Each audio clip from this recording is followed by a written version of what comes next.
خواب میں آسمان کی طرف اڑنے کی متعدد تعبیریں۔ پیارے ویورز، آج ہم آپ کو بتانے والے ہیں خواب کے اندر ہوا میں اڑنا یہ کیسا ہے۔ تو یہ آپ کو ڈھگوسلے سے نہیں بتا رہے، نہ ہی کسی سے سنی سنائی بات ہے، ہم کتاب التعبیر بخاری شریف کی حدیث کے تحت آپ کو آج بتانے والے ہیں۔ سب سے پہلے بتاتا جاؤں کہ اس کی مختلف تعبیریں کون کون سی ہیں۔ مثال کے طور پر زمین و آسمان کے درمیان اڑنا، اس کی تعبیر مختلف ہے۔ ادھر ادھر اڑنا، اس کی تعبیر مختلف ہے۔ زمین و آسمان کے درمیان سے ہٹ کر سیدھا آسمان کی طرف اڑنا، اس کی تعبیر مختلف ہے۔ آسمان کی چوڑائی کی طرف اڑنا، اس کی تعبیر مختلف ہے۔ آسمان کے قریب تک پہنچ جانا، اس کی تعبیر مختلف ہے۔ آسمان کے اندر مدغم ہو جانا، غائب ہو جانا، اس کی تعبیر مختلف ہے۔ پھر آسمان سے واپس زمین پر لوٹ آنا، اس کی تعبیر مختلف ہے۔ پروں کے ساتھ اڑنا، اس کی تعبیر مختلف ہے۔ پروں کے بغیر اڑنا، اس کی تعبیر مختلف ہے۔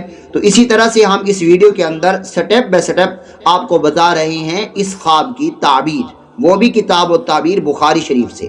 حضرت علامہ کرمانی رحمۃ اللہ تعالی علیہ نے کہا، جو شخص زمین و آسمان کے درمیان اڑ رہا ہو، اس کی تعبیر یہ ہے کہ وہ جو ہے ایک جگہ یا دوسری جگہ اڑ کر جا رہا ہے۔ اگر ادغاث احلام سے ہے، یعنی کہ وہ فکر میں اڑ رہا ہے، اس کو جو ہے کوئی ڈر ہے، خوف ہے، اس حالت میں اڑ رہا ہے، تو اس کی تعبیر یہ ہے کہ وہ بہت زیادہ تمنا کرے گا، بہت زیادہ آرزو کرے گا، فکر کرے گا، اور اپنی آرزوؤں میں دھوکہ کھائے گا۔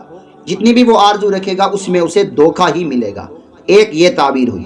دوسرا فرمایا، اگر خواب صحیح ہوا اور آسمان کی چوڑائی کی طرف اڑ رہا ہے تو بے شک وہ دور دراز تک سفر کرے گا، اور جتنا دور سفر کرے گا اتنا کامیاب ہوگا۔ یعنی زمین سے آسمان کی طرف جتنا بھی اڑ کے جائے گا تو وہ جو ہے اس میں کامیاب ہو جائے گا۔ پھر فرمایا اس کے بعد، اگر وہ شخص آسمان کی سیدھ میں اڑ رہا ہے، یعنی کہ سیدھا آسمان کی جانب جا رہا ہے، تو اس کی تعبیر یہ ہے کہ وہ بیمار ہوگا۔ اگر اڑتا اڑتا آسمان تک پہنچ گیا ہے تو پھر وہ بیماری کی انتہا کو پہنچ جائے گا۔ کہا، اگر آسمان کے اندر مدغم ہو جاتا ہے، پھر لوٹ کر زمین پر نہیں آتا، تو اس کی تعبیر یہ ہے کہ وہ مر جائے گا، یعنی اسے موت ہو جائے گی۔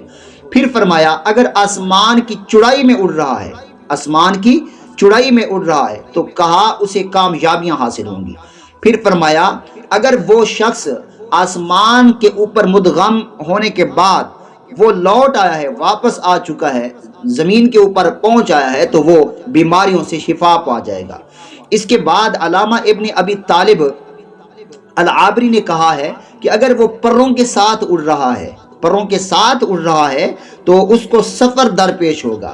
اگر بغیر پروں سے اڑ رہا ہے تو پھر جو بھی وہ کاروبار کرے گا، دکان کا کاروبار ہو، کھیتی باڑی کا کاروبار ہو، کوئی ملز وغیرہ میں کاروبار ہو، کوئی جو ہے اینیون کوئی بھی کام کرتا ہے، جو بھی کاروبار کرتا ہے، تو وہ اس میں جو ہے ہمیشہ دھوکہ کھائے گا۔ تو ایسے خواب آنے پر جس میں خوشی و مسرت کے جو ہے ایفیکٹ نہ ملیں، تو اس میں ہمیں چاہیے کہ ہم اللہ کی راہ میں کوئی صدقہ کریں۔ صدقہ کرنے سے یہ بلائیں دور ہو جاتی ہیں۔ یہ خواب ہمیں ہماری زندگی کے متعلق آتے رہتے ہیں، ہماری زندگی میں ہمیں آگاہ کرتے رہتی ہیں۔ تو اس لیے نبی پاک علیہ الصلوۃ والسلام پر جو پہلی وحی نازل ہوئی وہ خواب کے عالم میں ہوئی تھی۔ تو اس لیے یہ خواب حق ہوتے ہیں۔ اللہ تبارک و تعالی ہمیں اس پر عمل کرنے کی توفیق عطا فرمائے۔